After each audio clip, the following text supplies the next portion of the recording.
let this shit slide and get your lick back. And get your lick back. Get your lick back. If a nigga owe you something, ain't no chit chat.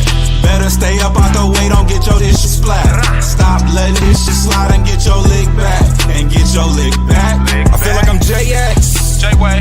I'm a perfectionist. Adderall got me restless. I'm gone. Run with a wild crew, they get reckless. Young boy, come up off that neck. Give me Into that. the trends. See you lead be the band. Good evening and welcome to another episode of Corner to Copa. I'm here with my co-host, Coach. How you feeling, my boy? Hey, we are starting to get into the heat of free agency here as the rumor mill is in full circle. And I think we're a little bit eager to get chomping at the bit for the Tigers. Absolutely. Obviously, we're still a month outside of the winter meetings, but there's been a little bit of chatter and action here and there. Never too soon to get out there and start discussing and looking at some of these free agents and things of that nature. But what are your thoughts as far as free agency is concerned? As far as the Tigers, do you feel that we will be active this year? What direction do you think we go?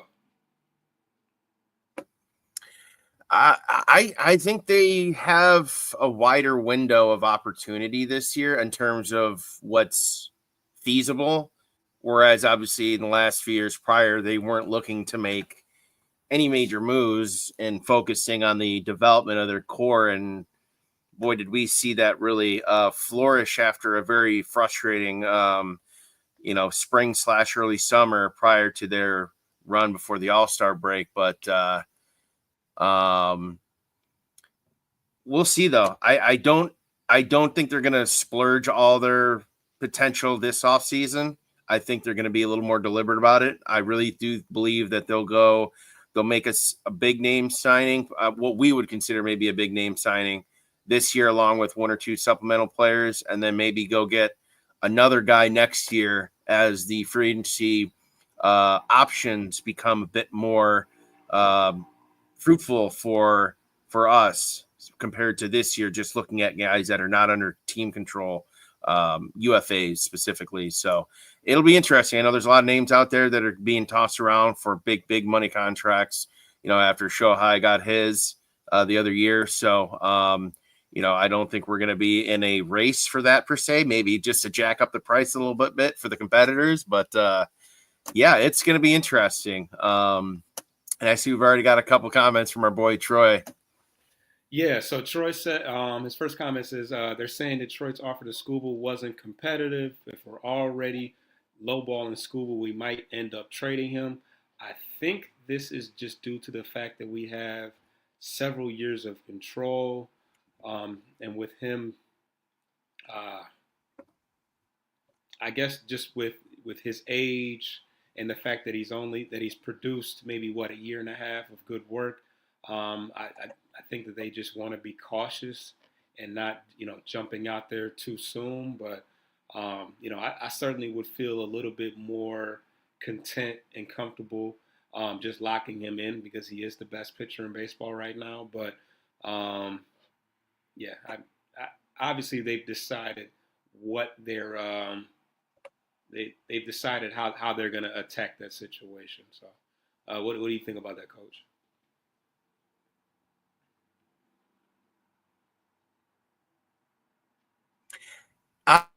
I haven't heard anything formally on an offer, but I mean, I think we briefly last week talked about offline. It's going to be this game of cat and mouse. Obviously Scooble's not 23, 24 years old coming into his own. He is entering right now, even really the last 2 years in terms of just the age range and the shelf life for a pitcher. He's in his prime years now.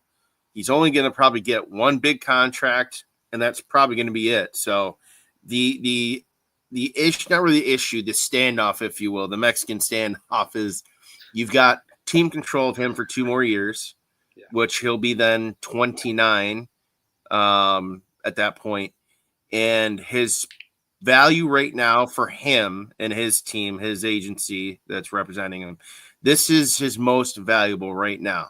Technically, the awards they'll be announced over the next like 10 days for MLB, which I think we all know he's going to win the Cy Young along with Chris Sale. I don't think there's any doubt in terms of those two for Cy Young. And then you come into the fact on the other side of it. Well, if the owners wait till near the end of his team control, could they get it for a little bit cheaper? But, could that potentially nitpicking of a few million or 5 million here and there turn him and his team off to really wanting to stay? But I think the bigger issue is that he needs to see that they're going to build around him. They're going to go get the players they need at positions that are of extreme need to plug some holes, provide a little more power and production for the offense, and go out and, do what they need to do to show that, we don't just want you here because you're good. We want you here because this was not a one-year fluke thing. We're going to put this together the right way in order to be hopefully a perennial contender over the next 3, 4, maybe even 5 years with the core group that we've got right now. Yeah, I mean, I think that I think that we've made good strides into certainly instilling some confidence into him specifically, as far as building around the team and showing improving with making moves within the postseason. But this is a very pivotal offseason to build on top of that. It's an opportunity to build on top of what we have. And let's see what he says here. He's at 10 years, 400 million contract. He will probably not be worth it for the last 5 years. Yeah, that looks wild. Yeah, because the article by the Detroit Free Press today stated that right now, if he were to hit the open market, he's projected to between right around what Troy's talking about, 8 to 10 years, between $35 and $40 million a year on average, annual average. So that's what the current market would. So I understand the hesitancy by Chris Ilitch and wanting and not like blindly just, being like his dad did during the last run we had 10 years ago, where he said to Ken Holland, or not Ken, David Dombrowski, when it came to Prince Fielder, you go, it's blank check. Here you go. Get it done. I don't care. Get it done. Obviously, that's not the way things are done. So, but that kind of number is large. That's a massive number considering that's, roughly 2/3 of what roughly, Soto, tease plug, is roughly going to go for projected. So that's definitely a lot of money. And we spent, a few years trying to get out from, Miguel's and Verlanders and some of those other guys' contracts that were pretty inflated and, it wasn't a necessary thing out of injury for those guys. It just became of a rebuild. So, but heaven forbid, we get stuck with a contract like that. And like Troy said, if he, in 3 years from now, he blows out his arm again and he's just not the same. Now, we're on the hook for it. So I understand both sides of it, but I think he needs to see that the team is building around him to genuinely want to re-sign, number aside. Right. In other news, Scott Harris kind of in the same within the same conversations of the Scooble situation and them it not being a competitive offer. They also said that Bregman was not likely to be a candidate, if for no other reason than the fact that he doesn't want to block the other options, aka I guess Chase Young, in that department. But they've also stated that Bregman will be willing to move to second base. What are your thoughts as far as that's concerned? And is that is he trying to open up his options, or is this more of an accommodating factor for the Astros specifically? I really do think it's more of an accommodating factor to stay in Houston. There's still a core of those guys that are still there. They've done a lot, asterisks included for the few years that they were caught with the trash cans and everything. But it's as a player, when you've had success and really sustained success in one particular area, one team, one organization, it does become harder to part with that feeling of familiarity, of comfort, of winning. Really, I mean, as an athlete, that's you want to get paid, but at the same time, you want to go out and win. It's no fun earning a paycheck like that if you're going out there and you guys aren't getting it done. It becomes frustrating for sure, but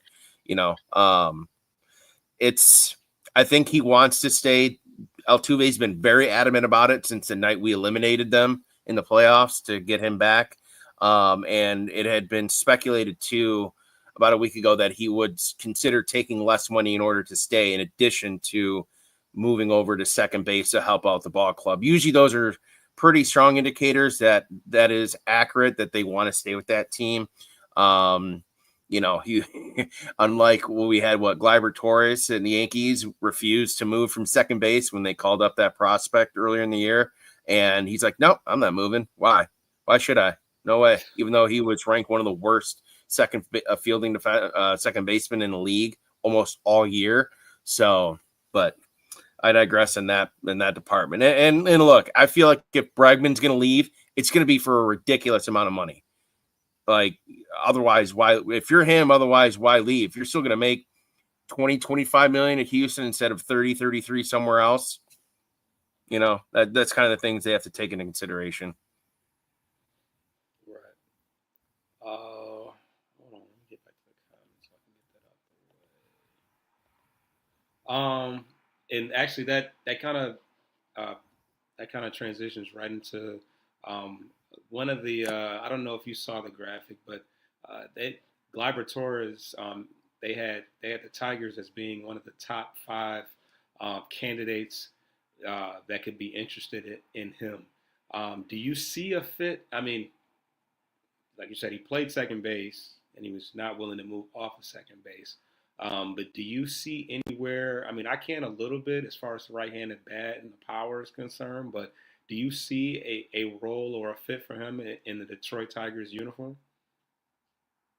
I personally don't. I mean, attitude like that usually doesn't go over well.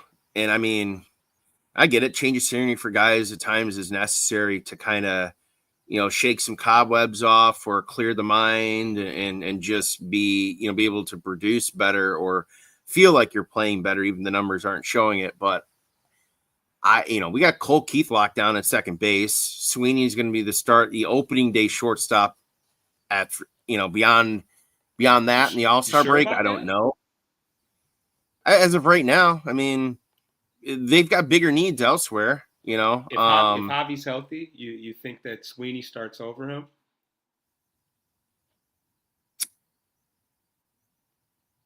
I don't think that's guaranteed. Well, they said he'd be.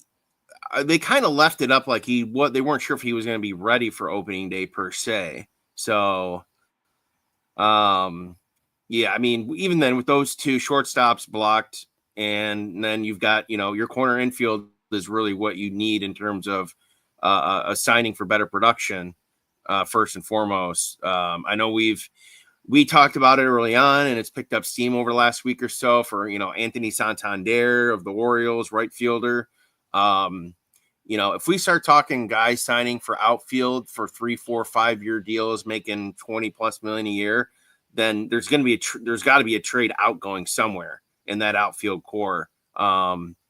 Because there's just not enough room. There's the 40-man is pretty much full as it is after, the couple workings they had in the last week for some of the other guys.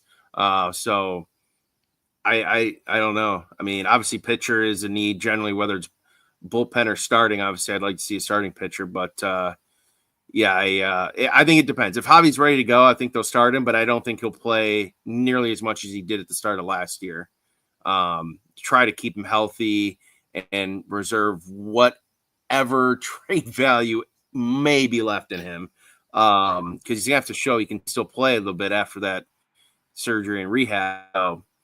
you're kind of showcasing him, but you're not going to give him, over 162 games. He's not starting 140, 145 games at shortstop this year. There's no way.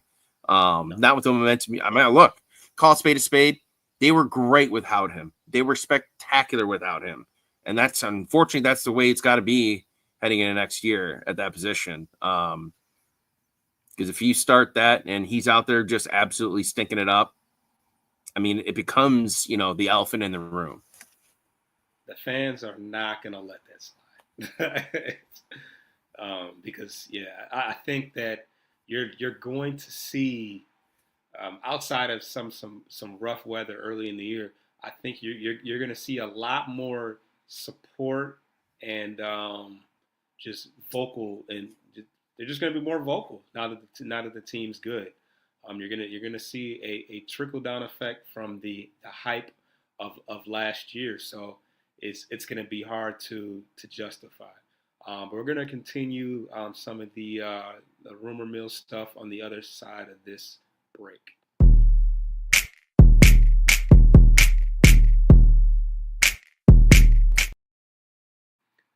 Another name that was rumored as being a possible candidate for us is Teoscar Hernandez from the LA Dodgers. A big right-handed bat. He hit for a lot of power.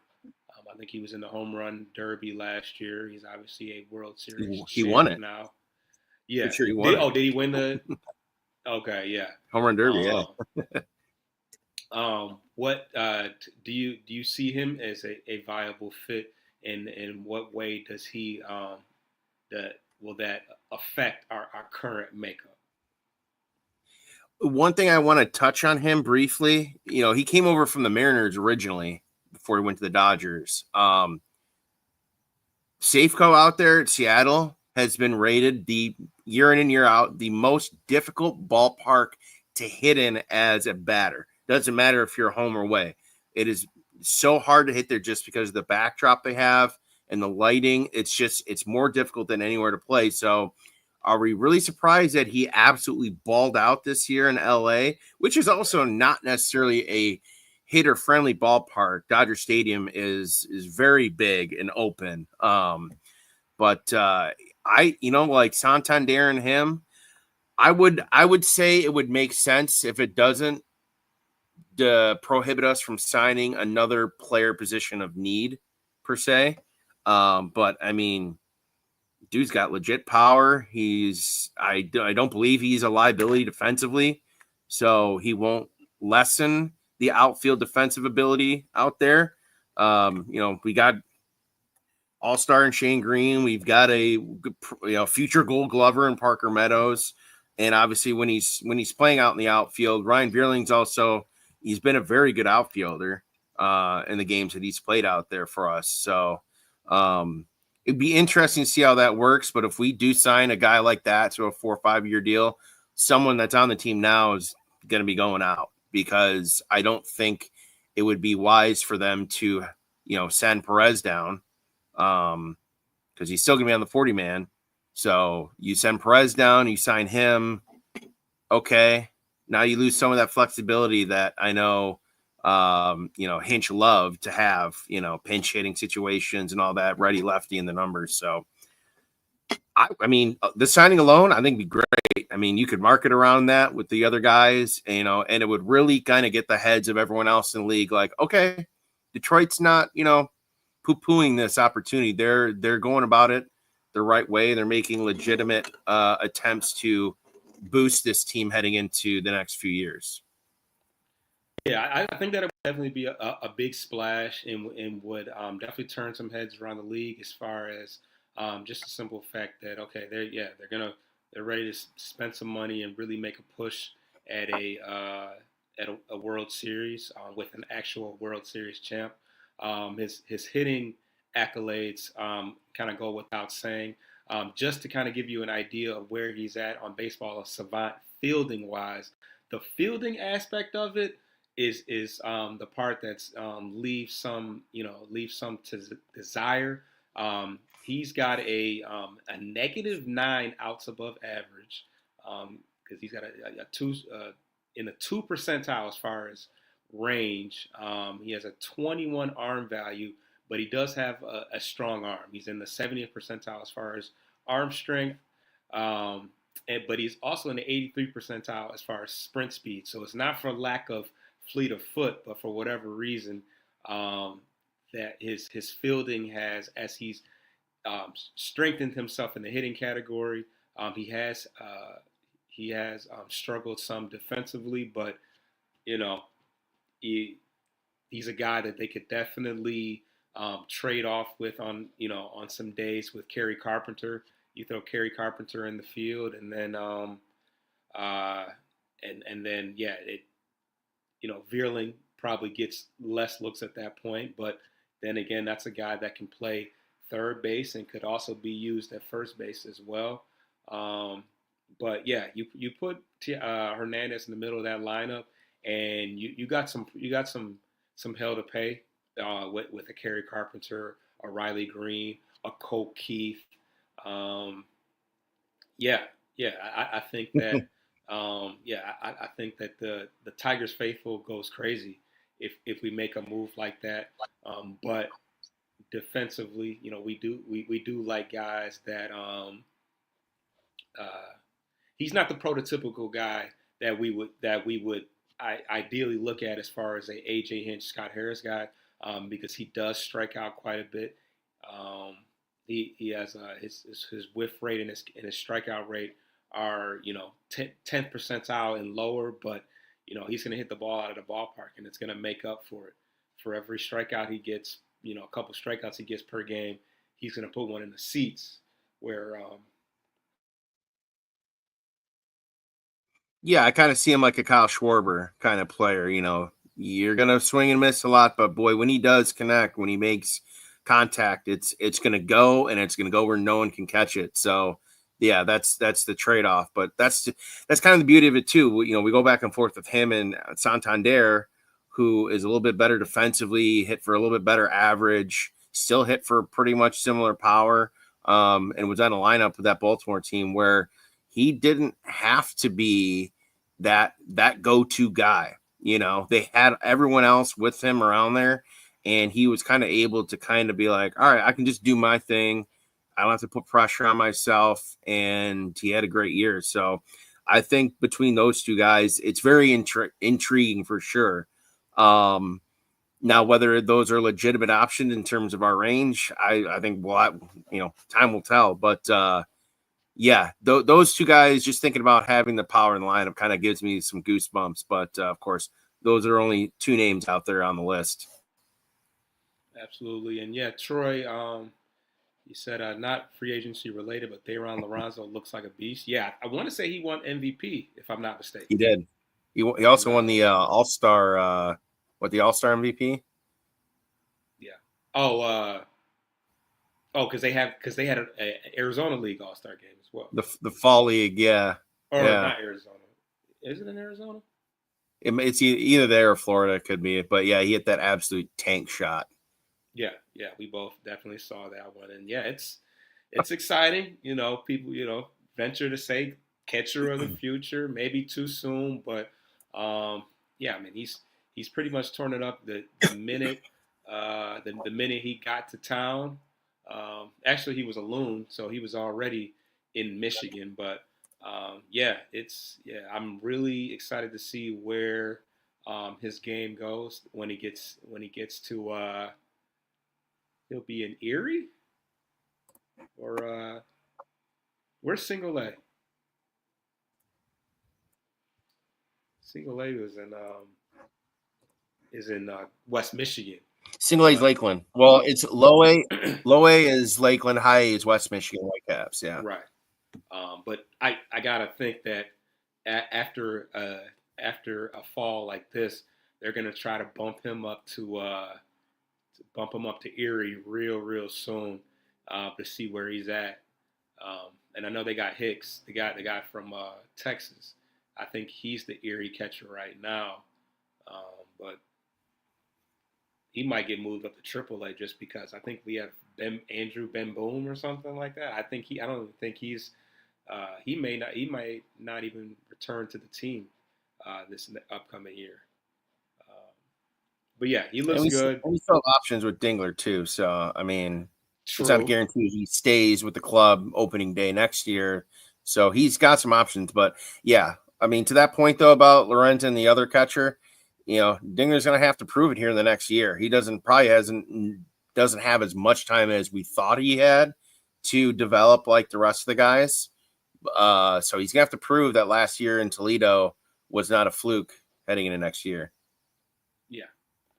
And yes, another topic that we were definitely going to touch on. Well, we're going to take a break, and then we're going to definitely talk about this guy right here.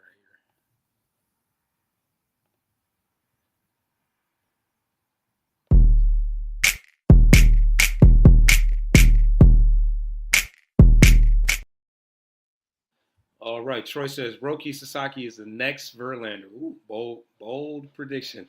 I hope we take a look at him, although he will command a lot of money. I definitely got a chance to look into, look into what he's got going on. This dude has a top notch fastball that touches triple figures. He's got a splitter that's got a 70% ground ball rate. That going into the 2024 season, opponents had a 272 OPS and a 101 batting average, and he's got a 30% whiff rate on that splitter. And he also incorporated a slider going into this year as well. But all things lead towards, especially with him being the top pitcher in the NPB league now that Yamamoto has signed with the Dodgers, and all things lead towards him also being a Dodger. But what are your thoughts on Sasaki? He's the next big international name to come in. We were talking briefly offline before we hopped on here, and we're kind of looking at how that happens and works out with international players, because usually what we've seen in last probably 15-20 years past, guys like Hideki Matsui or Ichiro Suzuki, those guys came over and they were not young. They were not this young, right. 23 years old like Sasaki is. They were already in their mid to later ish 20s, so that's why those guys were able to get the big contracts early after whichever team won the right to negotiate.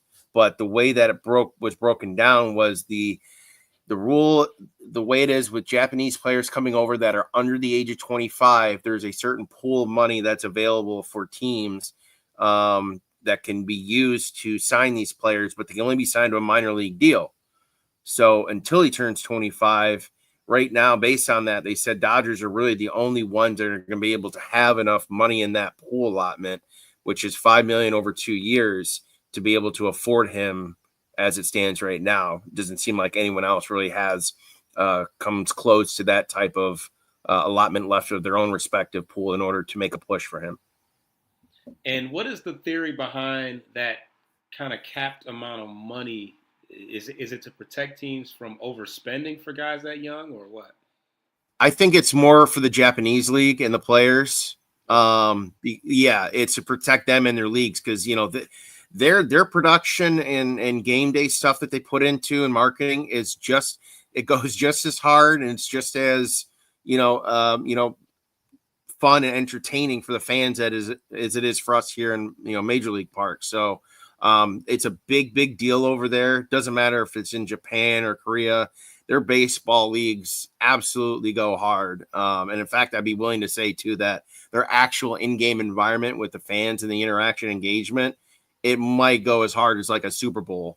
Like, it's crazy. Some of the stuff they do out there, they're all in. But I think, again, though, it's to protect those organizations and leagues to ensure that those players aren't getting poached with no, reciprocity of cash or anything like that they would lose as a result of marketing and attendance and all that. So it's to protect them, so that way, those star players that we see, Latin Americans that we see at 16, 17 years old, all of a sudden they're getting, $5, $6, $7 million plus, signing bonus to come over at such a young age.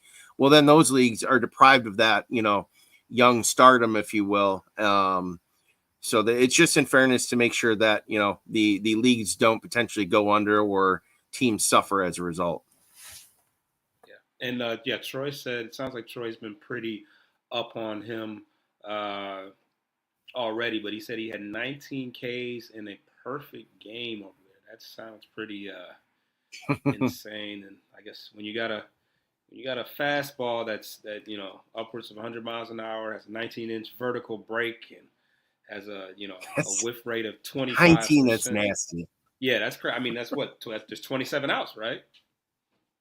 Well, you said 19. Yeah. Well, yeah. It's perfect game. I mean, they were barely putting the ball in play in general. It sounds like that's like some Roger Clemens or Pedro Martinez or Randy Johnson back in the 90s. That's that type of quality outing right there. Yeah, he's gonna be nasty, and Dodgers are looking like they're just gonna reload. Yeah, and we're used to. I mean, when you talk about Japanese pitchers, we're used to them utilizing more of their deception with their delivery more so than their power and just being able to throw the ball back by people. But this guy's 6'4", 200 pounds, pretty athletic guy. He's 22 years old, and he's throwing gas up there. So this is a whole different dimension that he's bringing. So and I'd like to elaborate briefly too, like him and Shohei. I mean, those guys are big. It's not that often you get, Far East players that are, look at Ichiro. Hideki was fairly decently sized, but, it is the creme de la creme of players from that region when they come over. So, because, we're used to seeing guys here that are 6'4", some guys like Troy Gloss, some real Jim Tomey was a big guy for a while. We're kind of used to that, but we're used to seeing guys like Ichiro and smaller players. So these guys coming over with power and pure athleticism, it's definitely kind of evolving the game as well, which is nice to see. Yeah, and next year Ohtani's going to be pitching, so it's going to be a whole new ball game. Which, as he gets older, I don't know to what extent that will affect his offensive game, because I mean he was just out there stealing mass amounts of bases and just kind of just doing whatever. But he's a cheat code. Yeah, I mean the fact that he's going to be pitching next year is going to make him even more impactful in the game. So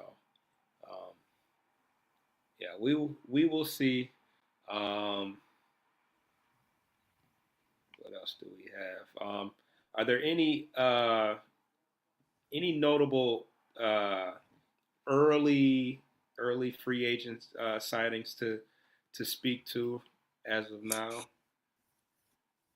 Yeah, so briefly before we get into that, we'll kind of settle down with everyone here to kind of show what the Tigers are looking like heading into the free agency early period here.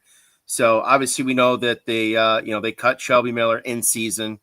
So obviously he's no longer a Tiger. And just right around Halloween, they announced that Casey Mize option was being declined. But because he's still under team control, he will be not on the 40-man, but he will be basically an independent minor league player. So he will still be under the team control because for the next, I think, year, I think one more year at least, 2 at max. And then every team had to do this at the end of the year. They had to reinstate players off the 60-day and get them all back down to a true 40-man roster. So we did cut, originally it was Bly Madrid, Ryan Velade, and Brian Sammons. And of those that did re-sign to minor league deals, also not on the 40-man, was Bly and Velade. So as it stands right now, the only true free agents not returning as it stands right now, at least with the Tigers only, are Shelby, Casey, and Brian Sammons. So heading into the early signings, there weren't too many. I think the if you want to call it bigger name, Kyle Hendricks left the Cubs after spending pretty much his entire career there for the Angels on a 1-year deal, $2.5 million. There everything else has been pretty low level. There's been a few trades, some interesting ones. Baltimore went out and got Das Cameron from the A's on Halloween, and shortly after the World Series ended, Atlanta ended up trading former World Series MVP Jorge Soler also to the Angels for Griffin Canning. Phillies traded utility man Scott Kingery to the Angels, and Houston, which I thought this was an interesting name, when New York said they were not going to be bringing back Taylor Trammell. Houston acquired him via trade for future cash considerations. And really the only other note in terms of signing, not related to player, the Miami Marlins did hire a new manager in Clayton McCullough. All right. So is from what you know, is it usually the winter meetings where things really start to spark up as far as trades and free agent signings? Yeah, I mean, because it's they go down there and they do everything. It's rules, it's rosters, it's free agencies, it's looking at potential new rules that they might look to vote on the following year, and things that they're going to vote on this year to apply for the upcoming season. So there has been some signings before the December winter meetings. But again, those may be more along lines of guys that they want to stay with the current club, they don't want to leave, so that's kind of a little bit more motivation to get a deal done earlier than later, heading into December.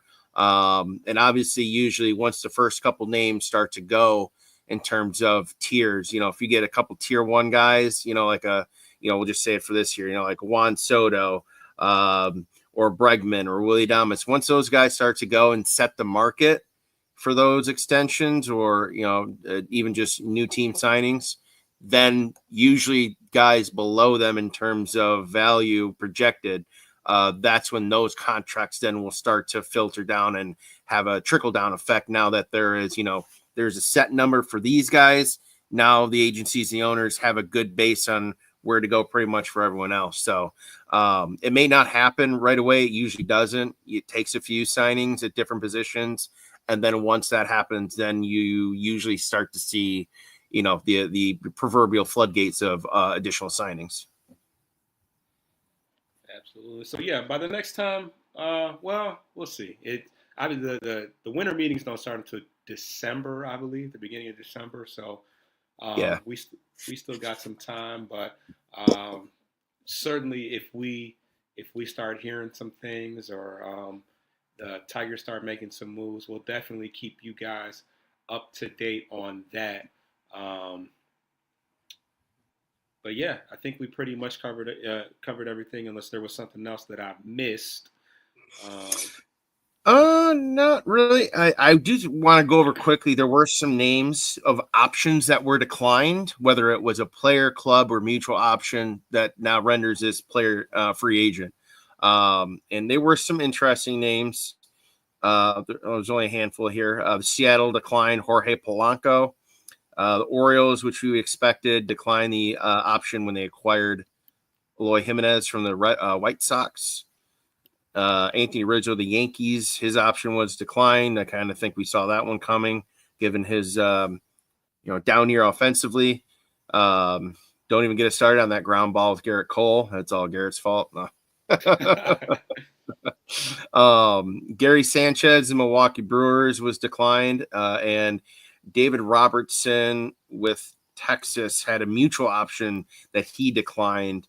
Lou Trevino for the Yankees, and then a pair of Royals in Hunter Renfroe, who's been around forever, and Chris Sutton. So those gentlemen will all be free agents to the best of my knowledge. I don't think the only one I'm not sure of is maybe Polanco, but all those guys have enough years of service where they should be not under any team control. It should be UFAs.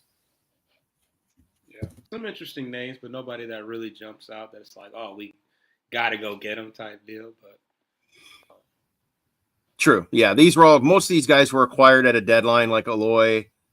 Gary Sanchez, I think, left as a free agent, if I'm not mistaken, after last year from the Yankees. So I think Aloy, David Robertson, and Renfro may have been a 1-year rental deal, if not a trade deadline acquisition. So yeah, you tend to see more guys in that situation, teams that are being moved to a playoff team, as a supplemental piece.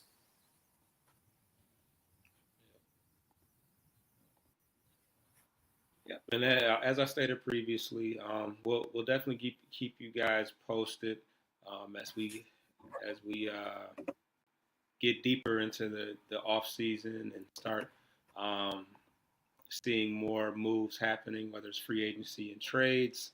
And in the meantime, please subscribe to us on Bleachers to Speakers on YouTube, and we are also on all audio aggregators at Corner to Copa, where you can find. We'll probably have some um, free agent player profiles dropping very soon, and obviously we got a full library of episodes from this last epic year.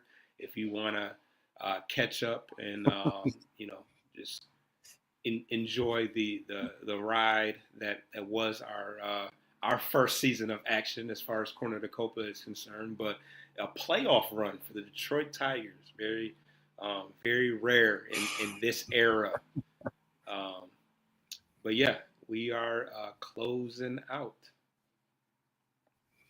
Yeah, and if there's a name that we haven't mentioned, those of you on the YouTube, go ahead, pop it down in the comments. Maybe there's a name that we're sleeping on potentially. Let us know. Let us know what you're thinking. Maybe, and maybe on the flip side too, maybe there's a guy that you out there that's maybe kind of in the mix with Detroit. Give us reasons why, if you don't like that fit, why it isn't a good fit. And we'll take a look at the comments. But thanks for tuning in. Absolutely.